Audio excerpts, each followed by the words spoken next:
Welcome to my first book read. I'm reading Piecing Me Together by Renee Watson. And I picked this book up at Barnes & Noble. Never read it before. First time reading it. And yeah, let's get into it. 1. Espanol.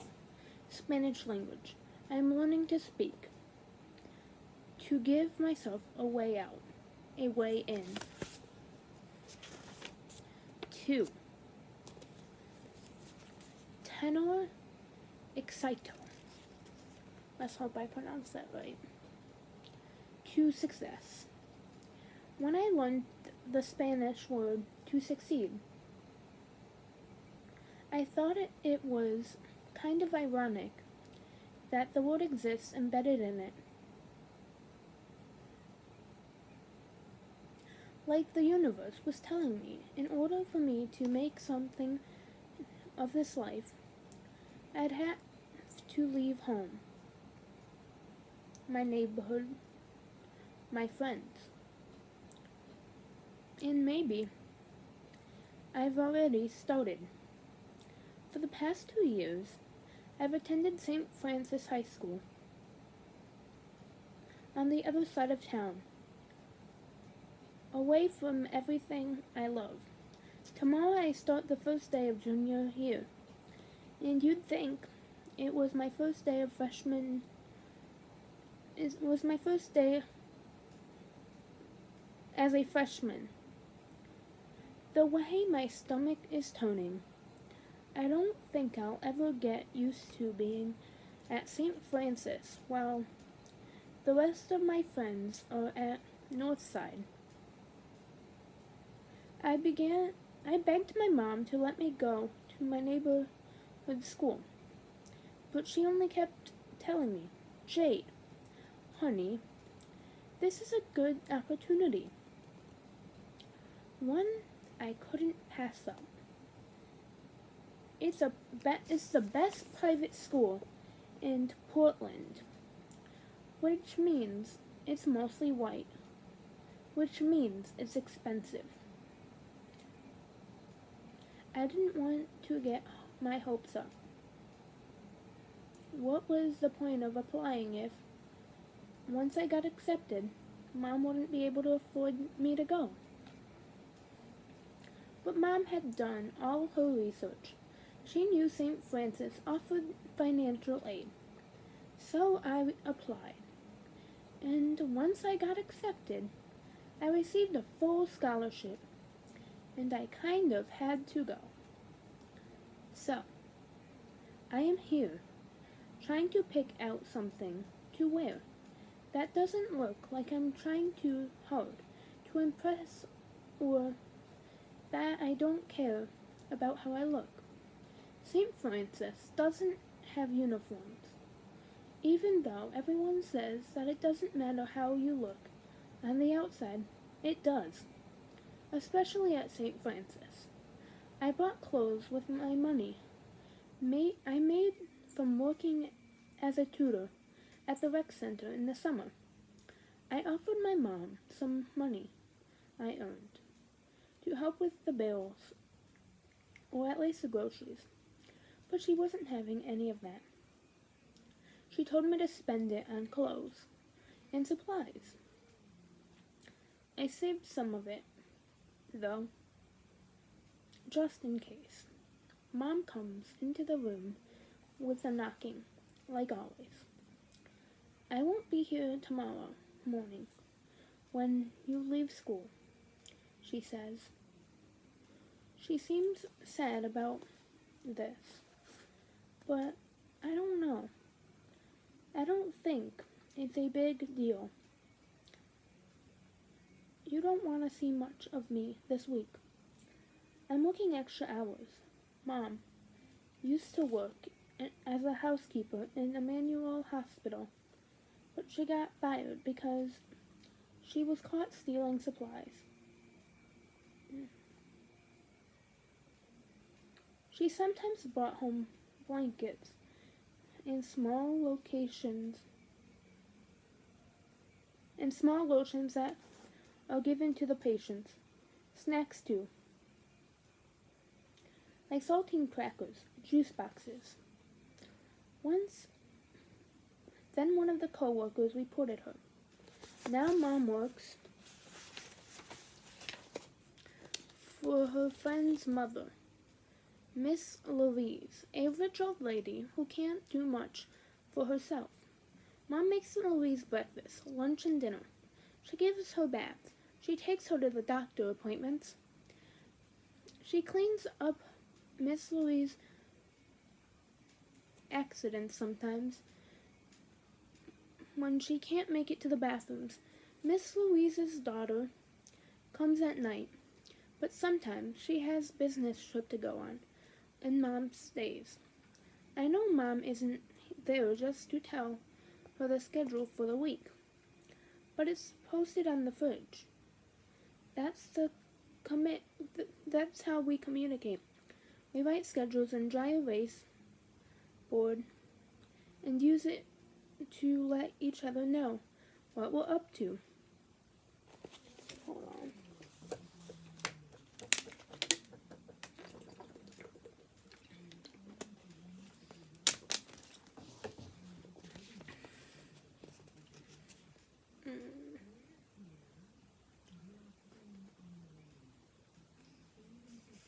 Where was I? I close my closet, turn around, look at her, and wait. I know what's coming. Every year since I started at St. Francis, Mom came to my room the night before, and she starts to give me a talk. Tonight, she's talking about a while to get up. She's taking a while to get up, but I know it's coming. She asks me questions already that I know the answers to, that she already knows the answers to. Have I registered to take SATs yet? And am I going to tutor at the rec now that school has started? And then she says, Jade, are you going to make some friends this year? Here it is, the talk. Really, Mom? Yes, really. You need some friends. I have Lily. You need friends who go to St. Francis. You've been there for 2 years. How haven't you made new friends?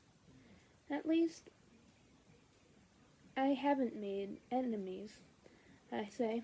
Mom sighs. I have friends there, Mom. They're just not best friends. It's not like I go to school and sit by myself in the cafeteria. I'm fine, I tell her. Are you sure? Mom asks. Because I swear, it's like if you and Lily aren't joined together at the hip. You act like you can't survive. Mom doesn't understand that I have Lily to look at when something funny happens. Something that's only funny to us. Our eyes have a way of finding each other no matter where we are in the room.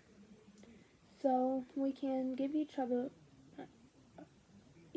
a look. A look that says, did you see that? But at St. Francis, I don't have anyone to share that look with. Most things are ridiculous to me. Like when my humanities teacher asked, who are the invisible people in our community? Who, like the people, as a society, take it for granted? Some girls in my class say the housekeeper. It wasn't that I think that she should have took the housekeeper for granted. It was that I could believe that she had one. And then so many of the classmates nodded, like they could relate. I actually look across the room at the only other black girl in the class. She was raising her hand, saying she took my answer. And then I knew we'd probably never make eye contact about anything. And I realized how different I am from everyone else at St. Francis. Not because I'm black and almost everyone is white, but because their mother are the kind of people who hired housekeepers, and my mother is the kind of person who works as one.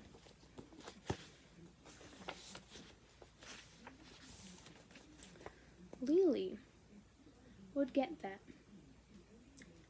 She looks at me, and we have a whole conversation with our eyes. But now I have to wait until I get home from school to fill her in on the things these rich people say and do.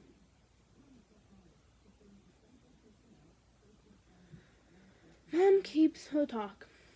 I really wish you'd make it at least one friend, a close friend, this year in school, she says. Then she says goodnight to me and walks out in the hallway, where she turns and says, "Almost forgot to remind you. Did you see your note on the fridge? You have a meeting with Miss Parker during lunch tomorrow." "On the first day of school? About what?" Mom shrugs. She didn't give me the details. Must be about the studies abroad program, she says with a smile. You think so? For the first time for the first time ever, I'm excited to talk with Miss Parker. This year, that teachers select students to volunteer in foreign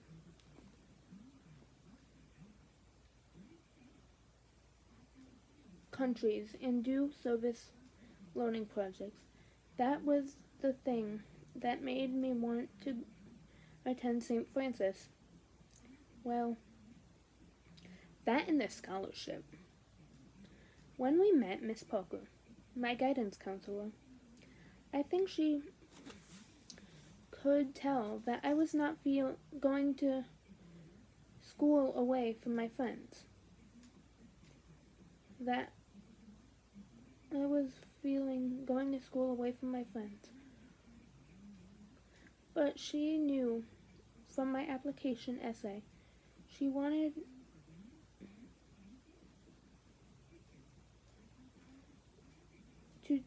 that I wanted to take Spanish and I wanted to travel.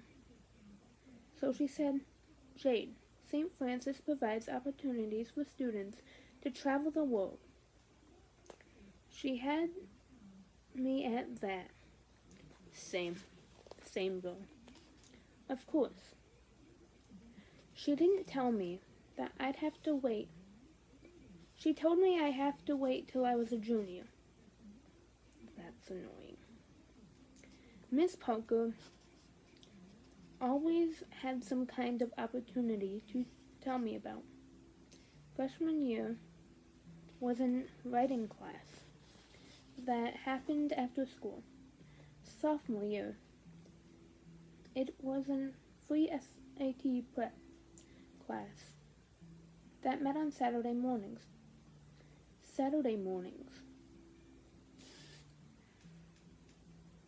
She likes to take me downtown to Aria's Shotter's Hall, whenever there's a speaker or a poet in town, telling me that I should hear so and so because kids in the cities in Oregon don't get these kinds of opportunities. I know Miss Parker is looking out for me, that she had promised Mom she'd make sure I'd have a successful 4 years at St. Francis. But sometimes I wish I could say, "Oh no, thanks. Miss Parker, I've had enough of your opportunities. My life is full of opportunities. Give an opportunity to someone else." But girls like me, with cold skin and hula hoop hips, whose mamas barely make enough money to keep food in the house, have to take opportunities every chance they get. Before Mom walks away, she says, "I'm going to pick up some groceries after I get out from work tomorrow. Anything you need me to get?" "Did you see what I added to the list in the fridge?" I asked, smiling. Mom laughs. "Was that you?" I thought maybe it was EJ who wrote that. EJ is my mom's brother, but I have never called him my uncle, EJ. He is 20, so we are more like siblings. He started staying with us when he dropped out of college. Well, let him tell it. He took a leave for absence, but it has been a year, and I haven't heard anything about him trying to go back. Instead, he's busy making names for himself as a local DJ.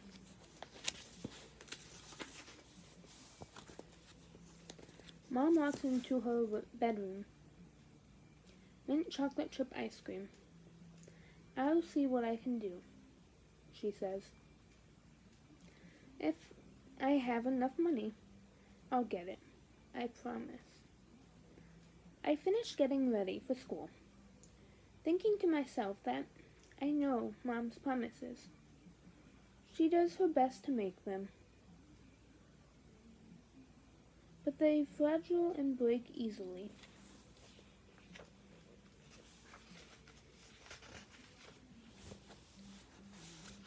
Chapter 3. Deja to leave. Hold on.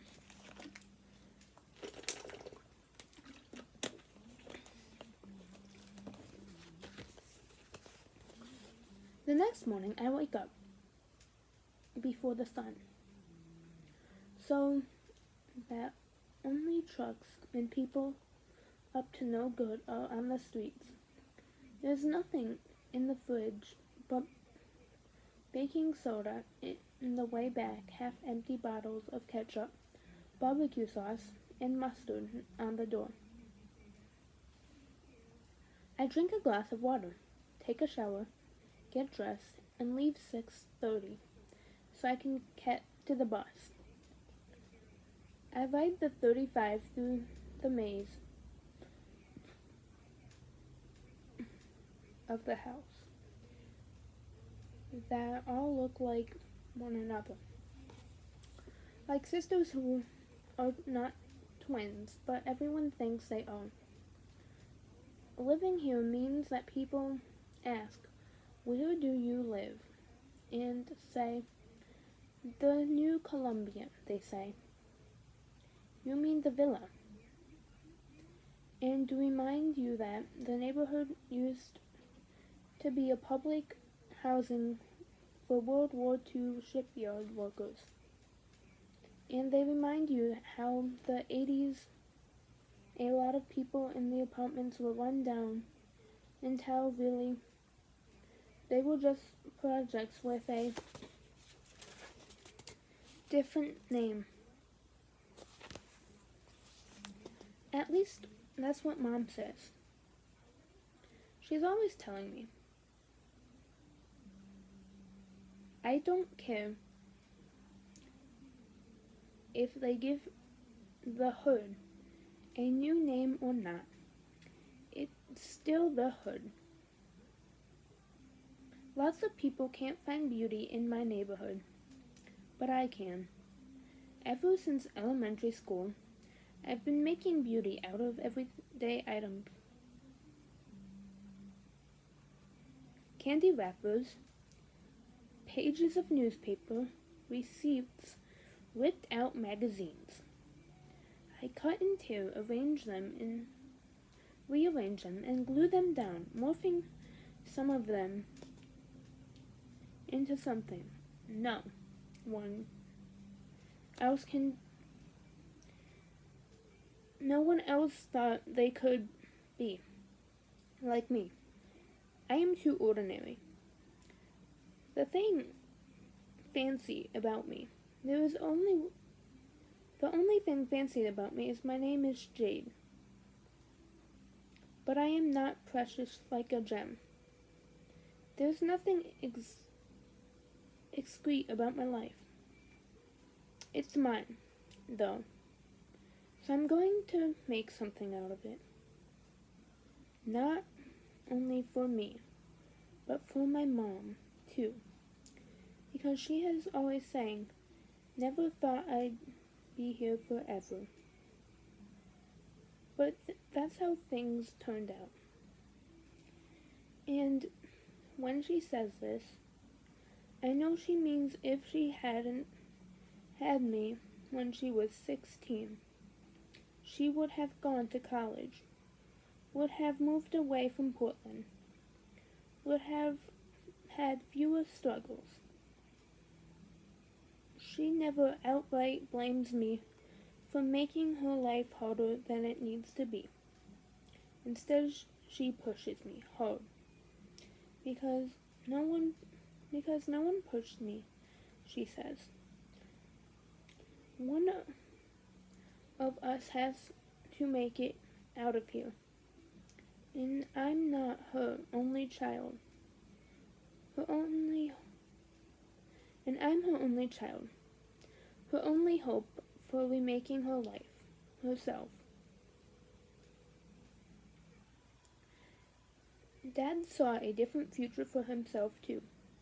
But unlike Mom, I think I have changed him in all the best ways. He's always telling me how I made him settle down and get himself together. And just because me and Mom don't work out, don't mean I don't love you, he told me. He lives with his girlfriend, who I actually like, even though I never tell Mom that. Mom never talks bad about her, but I know I'm not supposed to like this woman. Who knew my dad had a girlfriend, a daughter, but flirted with him anyway. This woman, who is white and everything opposite of my mom, with her college degree and good paying job. I try to stay out of any talk about my dad, his girlfriend, and what happened to him and Mom. At least he's in my life. A lot of my friends say that friends can't say that. Dad calls me his queen. Says I am the best thing that ever happened to him. I think about this as I ride to school. How am I someone's answer to a prayer, but also someone's deferred dream? The bus moves and stops, making the way through the North Portland. We pass transitional blocks where Portland becomes northeast. Within just a block or two, you stop seeing modest apartment complex and start seeing luxury apartment buildings, restaurants with outdoor patios, shops of all kinds. The bus stops, and 4 people get off. A white girl gets on and goes to sit in the first empty seat she sees. The dark brown hair pulled over and twisted into a mess of a ponytail. She's thin, so it's easy for her to slide between the 2 people sitting at the front of the bus. She opens the book and disappears into it, never looking up. We enter downtown, and the book goes is still on the bus. Anyone who stays on this stop besides me is someone headed to work. She looks my age, so I doubt she's got a job to go to. I wonder if she's going to St. Francis. I get off the bus at the same stop as the book girl. She walks out in front of the door. I go to the back. I have never seen her before, and I would have noticed her if she were taking the bus with me at least a year. Most of the students at St. Francis live over here, so they walk to the school. She is walking fast, too fast for me to catch up, so I don't get to ask her if she's new. She blends into the flock of students entering the school. There are a few sections of color in the crowd. There's Rose, one of the girls with black hair.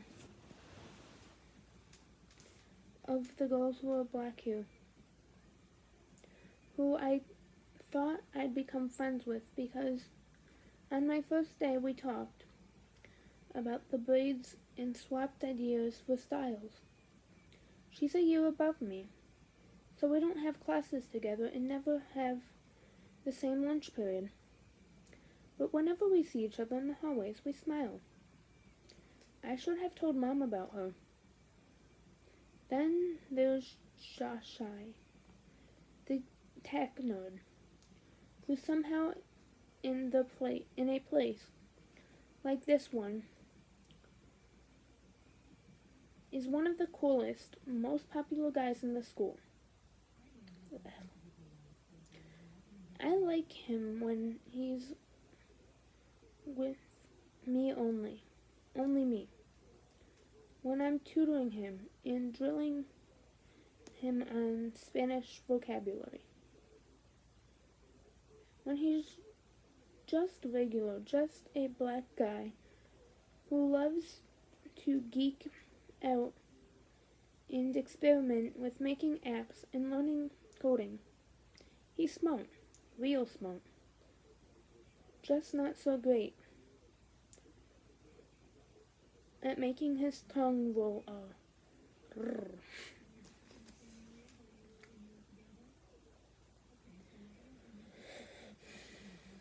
But when he gets around to his white friends, especially the boys, he puts on a voice. He uses slang and acts in ways that seem so opposite to who he really is.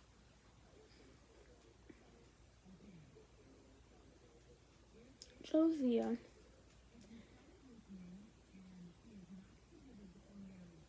stops me in the hallway. Hey, a group of us are going to Zach's Burgers. Are you in? Sorry, can't, I tell him. I have a meeting with Miss Parker. He doesn't have to know. I can't afford to eat out for lunch. Okay, Josiah said. Next time. He walks away. So for many reasons, I want to say yes to him. Eating a burger at Zach's would be so much better at eating a turkey wrap from the cafeteria. But nothing would make me miss the meeting with Miss Parker. I can't wait to find out what country we're going to, what the service learning project will be.